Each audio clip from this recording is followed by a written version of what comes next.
I just find it real strange how women still want to hold these traditional values on men and then raise the stakes on top of that and double down on it, but then want to renege on being traditional themselves. Like, and then they wonder why so many of them single. Which is why you're in your unmarried place.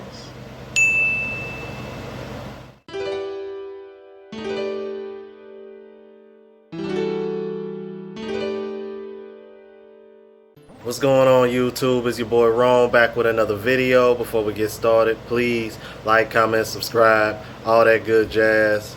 On the road to 1,000 subs, baby. Let's get it. So if you're new to the platform, please subscribe. And if you are OG, I appreciate the love and support. Now let's go ahead and jump into it. Oh my God. I know y'all been hearing this thing about, man, Vivica Fox trying to go in, and it's funny because it dawned on me. I was like, man, why is she so heated? And I wanted to react to it, but then when I found this clip of why Vivica was so hot, Kevin Samuels had mentioned that if you go over there and try to react to it, they're going to hit you with a copy strike. So I think that's why he didn't react to it on his channel. But I was able to find the clip that he went in on Vivica Fox over this 50 Cent situation a while back when 50 Cent said he liked exotic women on Lil Wayne's podcast. They hate it when we can date out better than them. Alright. Without further ado, let's go ahead and jump into it. Check. Curtis Jackson gave his opinion on Lil Wayne's podcast. And an ex-lover of Curtis Jackson, Vivica A. Fox, the first words out of her mouth was with that old, drawn-up Cruella de Vil look on her face. Just go look at it, because if you try to play it, they're gonna hit you for a strike. He would say something like that. You know, he's just an F-boy. Now, why? How dare you? Sign language. Argue the point. No sign. Don't hit him with the sign language. See, you already coming in with bad faith because you used to mess with him. And she was the first person to speak up and say something. She is so in her feelings. Yep. Like, man, how long ago was they messing with each other? Wasn't that like 15, 20 years ago? That felt like that was so long ago. Like, hell, shit, I think Vivica Fox was still in her 30s or maybe late 30s, early 40s when that happened. Like, come on, man. Like, get over it. Like, if this was the other way around, they'd be making fun of him if he was still stuck on her. Let's keep it moving. Get the French toast out of here. You, out of all the people, raise your hand and say something about your ex-lover is very telling. By show of hands, who thinks if you have Vivica A. Fox as a 1 and Curtis Jackson is a 2, who do you think is winning in life? Vivica A. Fox, 1, or Curtis Jackson as a 2 in 2020? If you believe Vivica A. Fox is winning overall, put a 1 in the chat room. But if you believe Curtis Jackson is winning overall, put a 2 in the chat room. The fact that she came out calling him an F-boy, and you would say something like that, and then she went and did the typical things. You don't want somebody to challenge you. Newsflash, high-value men don't want their women to challenge them. You want somebody to just sit there and look pretty in their place. Newsflash, high-value men want their women to sit over there and look pretty in their place.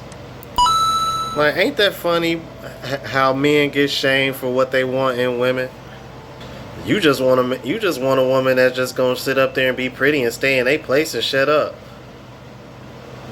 Yeah, and you just want a man that caters to your every physical and emotional need and provide for you and spoil you. Yep.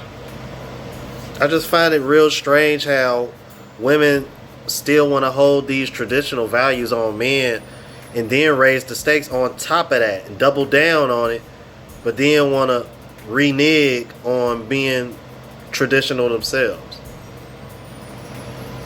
And then they wonder why so many of them single. Which is why you're in your unmarried place. And for everything that she said, she went down all the things: shame, insults, guilt, and the need to be right. Let's talk about it. You know, Selena Johnson said, you know what? We need our high value men like Curtis Jackson. Hey brother, could you help to possibly moderate your tone? Because whether you say it, whether you think it or not, lots of guys are looking at you. Selena Johnson backed up and said, excuse me, Mr. Jackson, you're entitled to your preferences. However, other men are listening to you, and it's already hard enough for black men and black women. Could you possibly maybe say it a different way? Kudos to you for being able to read the room. Lisa Ray came in and said, y'all gonna be mad at me. Lisa Ray got it right. She said that man's entitled to his preference. If he likes what he likes, so about it. Good thing for him. If you say you like Italian men, like they're about to go over to Italy, you don't want anybody to say anything about you. See, Nope. That caused one Vivica A. Fox to start to not backpedal, but readdress, because 2 of the 3 women said, no, he's a high value man. He has power and influence, and he's entitled to his preference. Because we would look all kind of hypocritical if somebody said this to us. Yeah. But then, But ain't that funny how when 2 out of the 3 women on the panel go against Vivica, all of a sudden she want to backpedal on what she was saying? This is what we try to teach y'all in this space, y'all. Social proof and the sisterhood, bro. Women need validation, man, so to make decisions on men. Like you be surprised. Sometimes you could be trying to mess with a chick, and the difference between you closing the deal or not is whether or not her friends find you attractive too. Social proof.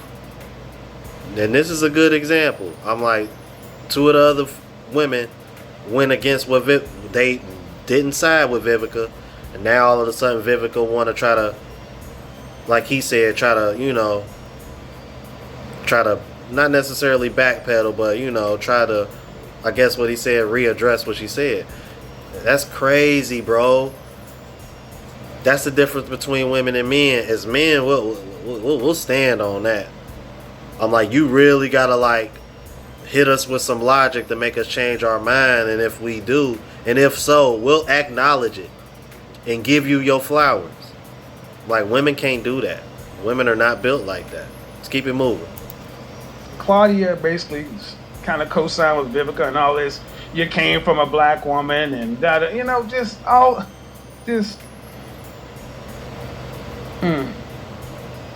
I know. Then, of course, Lil Wayne's daughter, Reginae Carter, had something to say about it. She didn't say it directly because her father was on a podcast, and she's like, I'm beautiful, I'm this, I'm that, and I'm a queen, stand up, look, sweetheart. No. If you were not Lil Wayne's daughter, you get no airtime. You cute, but you're not nearly fine, and you're not nearly in the league to be talking like that. And see, I'm not supposed to say that. I'm not supposed to say that because there are people that have a problem with certain types of high-value black men. First of all, the type of high-value black men they have a problem with are the ones that are outspoken. Finish her. And I'm going to go ahead and end this here because at the end of the day, let's keep it a buck. That's what this was. Because if this was anybody else, just the everyday average man walking down the street saying these things, do you really think these women would be giving it any kind of light or airtime on their show? The reason why y'all care so much because it came from a man that falls under the demographic that most women want. Kevin Samuels was 6'4", 200 pounds, and pulling in 7 figures. Black man at that, which makes him even more rare. And he didn't do it through the world of entertainment or athletics, like most black millionaires do. And not only that, he was helping people in the process. And matter of fact, I'm going to go ahead and end it with the clip from his $1 million subscriber video, since these women want to sit over here and say that he's not helping women heal. Alright, take a look at this. Alright, and if you're new to the platform, please subscribe, hit the like button. And if you're an OG, I appreciate the love and support. Alright, I'm out of here, y'all. Deuces. Hello. Hi, Kevin. How are you? I'm good. How are you? Good. How old are you? I'm 35. All right. What do you got for me? Well, I just wanted to say how grateful I am for everything that you're doing. I've been married for 11 years, and my husband has said a lot of things that you have said. And I take his leadership, but when I started your videos, it was such a confirmation, and it made me check my heart a lot. Okay. And a lot of women, they're writing, why do you watch Kevin Samuels, this and that? And honestly, a lot of us women agree with you.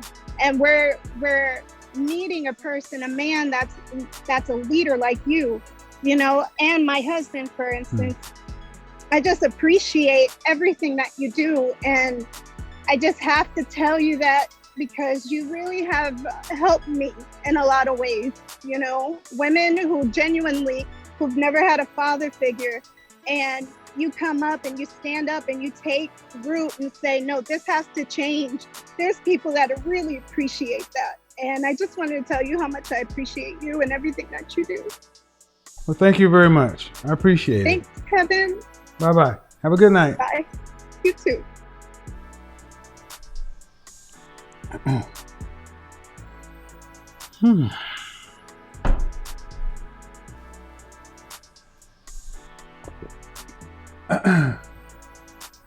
Ready, Miriam?